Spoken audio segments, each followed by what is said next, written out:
Hello friends, welcome to your own channel daily stock. तो इस video में मैं आपको स्पाइसजेट के क्वार्टर 3 रिजल्ट्स के बारे में बताने वाला हूं और ये भी बताऊंगा कि अब आपको इसके अंदर इन्वेस्टमेंट करना है या नहीं। तो ये पूरी जानकारी आपको इस वीडियो में मिलने वाली है, तो आप इस वीडियो को एंड तक जरूर देखिएगा।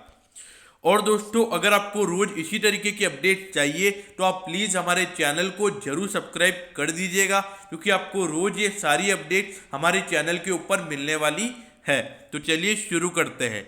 तो ये देखिए, अब ये तो एक्सपेक्टेड था कि इसको लॉस ही आने वाला है, लेकिन ये देखिए 66.7 करोड़ का इसको अभी टोटल लॉस हुआ है, जबकि पिछले साल उसको इसी क्वार्टर के अंदर 77.9 करोड़ का मुनाफा हुआ था। तो देखा जाए तो अभी इसका जो मेन रीजन है वो ये देखिए, आप इसका जो रेवेन्यू है वो देखिए, वो 53.8% गिरकर हो गया 1635.79 करोड़। तो देखिए, पहले कंपनी का पिछले साल कंपनी का जो रेवेन्यू था वो लगभग 3,500 करोड़ के लगभग था, और अभी ये सीधा हो गया 1635, मतलब सीधा आधा हो गया, आधे से भी ज्यादा कम हो गया है। तो देखिए, यहाँ पे मेन दिक्कत रेवेन्यू की वजह से इसके रिजल्ट में दिक्कत आई है। देखिए, अभी गवर्नमेंट की तरफ से भी प्रेशर बहुत पड़ा हुआ है, लोग अभी भी फ्लाइट में, मतलब लोग ट्रैवल नहीं कर रहे हैं, तो टूरिस्ट जो स्पाइसजेट की जो मेन फ्लाइट की सर्विसेज है उसका इतना यूज नहीं किया जा रहा है, तो उसकी वजह से इसका भी धंधा इतना बड़ा नहीं है, इतनी रिकवरी देखने को नहीं मिली है।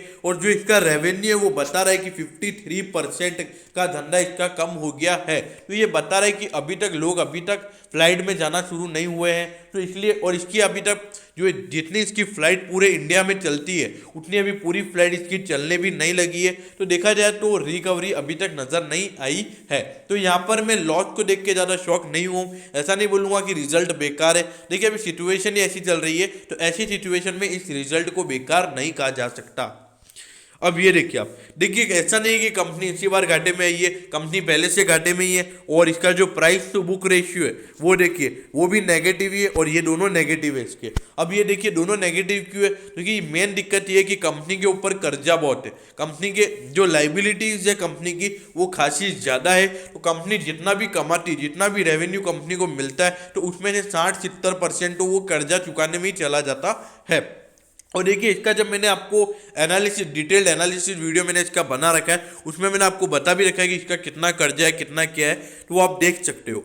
अब देखिए, सेक्टर में भली एक बात है कि सेक्टर में जो कंपनीज हैं वो कंपनी घाटे में नहीं है और उनका जो कर्जा है वो कम है। तो देखा जाए तो स्पाइसजेट उनके मुकाबले एक ओवर वैल्यूड शेयर है, और देखा जाए तो रिस्की भी बहुत है।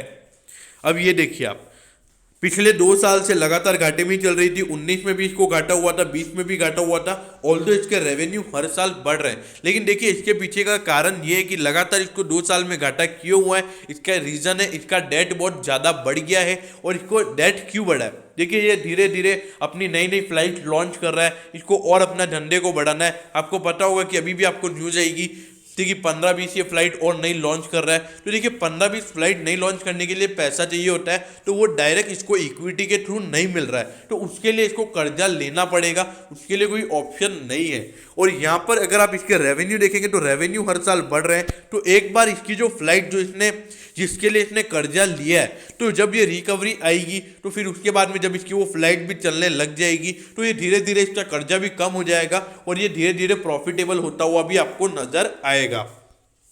अब ये देखिए, 87.90 पे ये शेयर चल रहा है, और जब मैंने इसका डिटेल्ड एनालिसिस बनाया था तब ये लगभग 45 रुपए के लगभग ही चल रहा था। ये देखिए, 40% ये शेयर अपने ऑल टाइम हाई से गिरा हुआ है।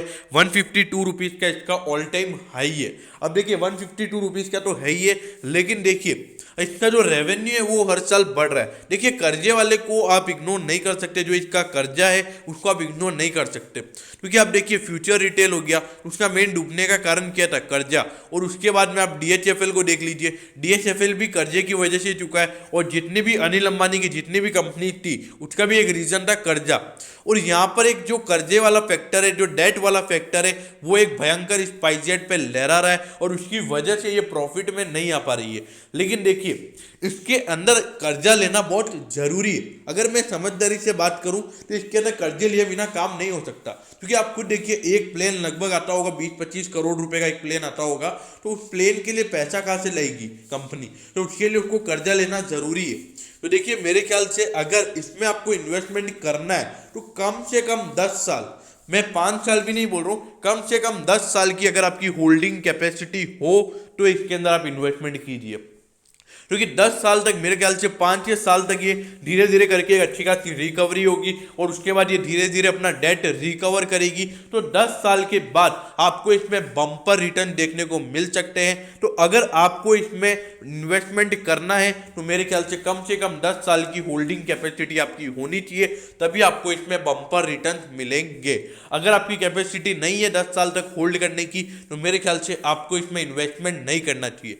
देखिए ऐसा मुझे लगता है, क्योंकि मेरे को ऐसा लगता है कि कंपनी को रिकवर करने में कम से कम 5-6 साल लगेंगे, फिर धीरे धीरे वो डेट अच्छा खासा चुकाएगी, फिर एक अच्छा खासा प्रॉफिट रिपोर्ट करने में उसको कम से कम 10 साल लगेंगे।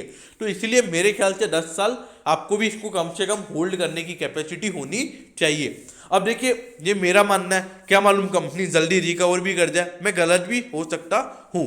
तो मैं होप करता हूँ कि स्पाइसजेट के Q3 रिजल्ट्स के बारे में आपको सब कुछ पता चल गया होगा।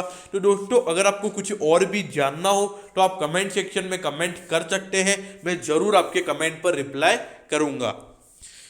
अगर आपको मेरी वीडियो अच्छी लगी हो तो प्लीज़ वीडियो को लाइक कर दीजिएगा और रोज़ इसी तरीके की अपडेट पाने के लिए चैनल को सब्सक्राइब करना ना भूलें। Okay, thank you, have a nice day.